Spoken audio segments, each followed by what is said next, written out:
اپنے اندر کی سوچ کو صاف رکھیں، کیونکہ کشتیاں باہر کے پانی سے نہیں اندر کے پانی سے ڈوبتی ہے۔ بڑی شان ہے اس ذات کی جس کے ہاتھ میں ساری بادشاہی ہے اور وہ ہر چیز پر پوری طرح قادر ہے، جس نے موت اور زندگی اس لیے پیدا کی تاکہ وہ تمہیں آزمائے کہ تم میں سے کون عمل میں زیادہ بہتر ہے، اور وہی ہے جو مکمل اقتدار کا مالک ہے، بہت بخشنے والا ہے۔ اے اللہ پاک، ہمارے ہر کام میں بہتری فرما، دنیا و آخرت کی ذلت و رسوائی سے بچا، بے شک تو ہر چیز پر قادر ہے۔ چہروں کی کائنات میں سب سے حسین چہرہ اس مقدس ہستی کا ہے جس پر اللہ اور اس کے فرشتے درود و سلام بھیجتے ہیں۔ آپ صلی اللہ علیہ وسلم کا چہرہ مبارک صورت حق کا آئینہ ہے۔ ایک بزرگ فرماتے ہیں کہ ہر کسی کی عبادات اس کی تقدیر میں لکھی ہوئی ہے، لیکن درود شریف ایک ایسی واحد عبادت ہے جو کسی کی تقدیر میں نہیں لکھی ہوئی، بلکہ یہ عبادت اللہ پاک اور حضور پاک صلی اللہ علیہ وسلم کی خصوصی نگاہ کرم سے شروع ہوتی ہے۔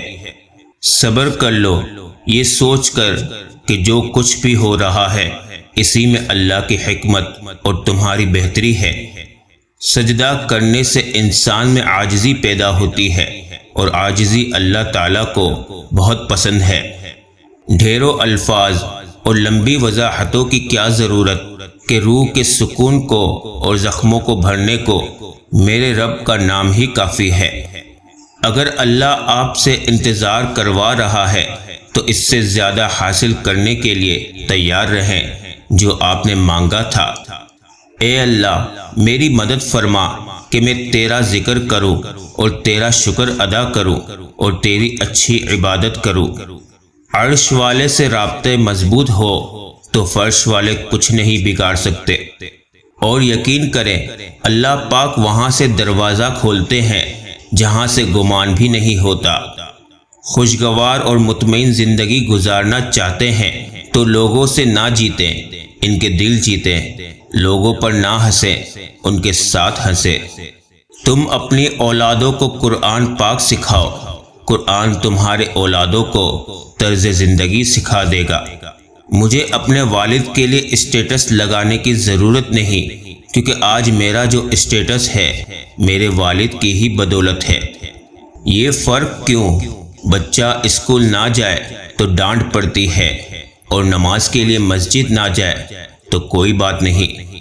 اگر آپ کا ضمیر اور نیت صاف ہے تو اس بات سے کوئی فرق نہیں پڑتا کہ کوئی آپ کو اچھا کہے یا برا، آپ اپنی نیت پر جانچے جائیں گے، دوسروں کی سوچ پر نہیں۔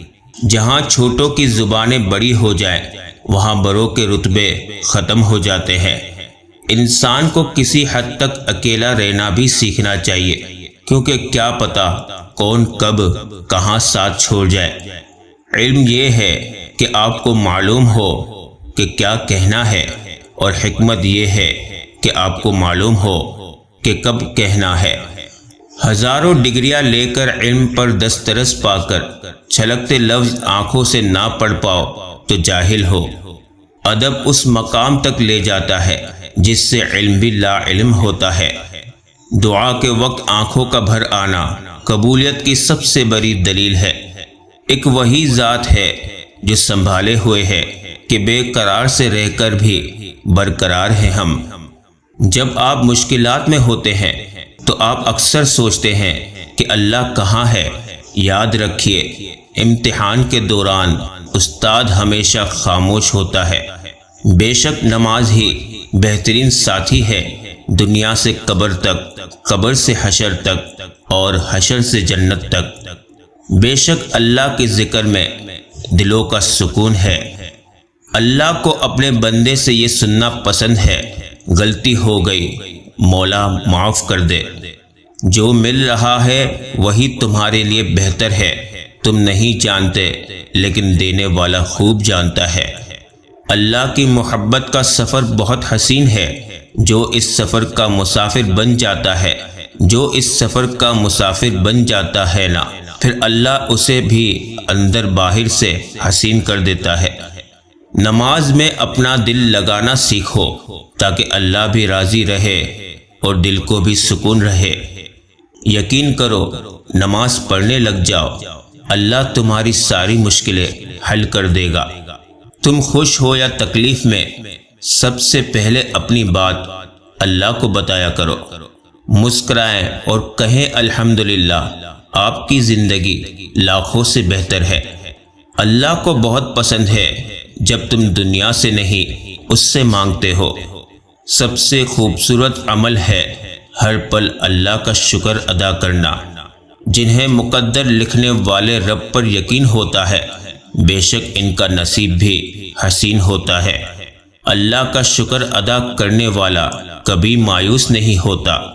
موت سے سب ہی ڈرتے ہیں، مگر موت دینے والے سے کوئی نہیں ڈرتا۔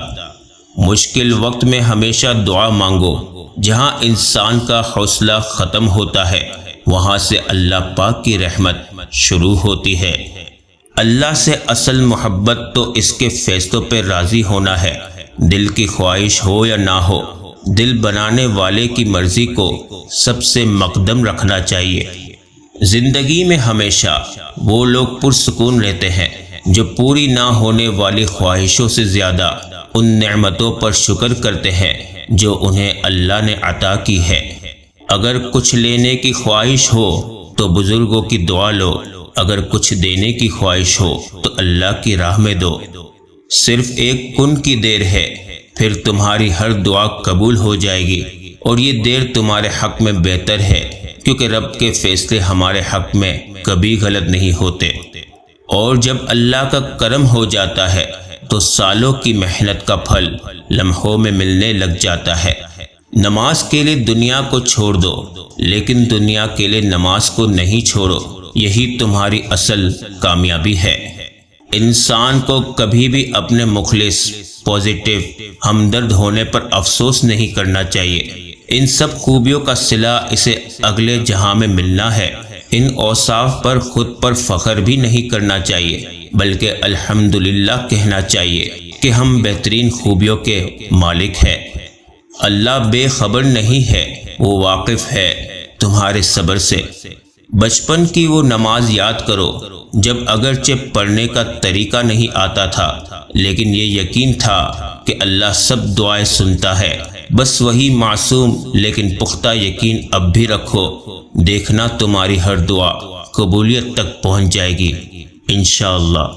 سب سے خوبصورت رشتہ اور تعلق رب العالمین کے ساتھ، جس پر بھروسہ کبھی ہارنے نہیں دیتا، جس پر توکل کبھی غم میں مبتلا نہیں ہونے دیتا، جس سے امید کبھی مایوس نہیں ہونے دیتی، جس پر یقین کبھی خالی ہاتھ نہیں لوٹاتا، جس پر ایمان کبھی بہکنے نہیں دیتا، جس کی طرف توجہ کبھی بھٹکنے نہیں دیتی، جس کا رب اس کا سب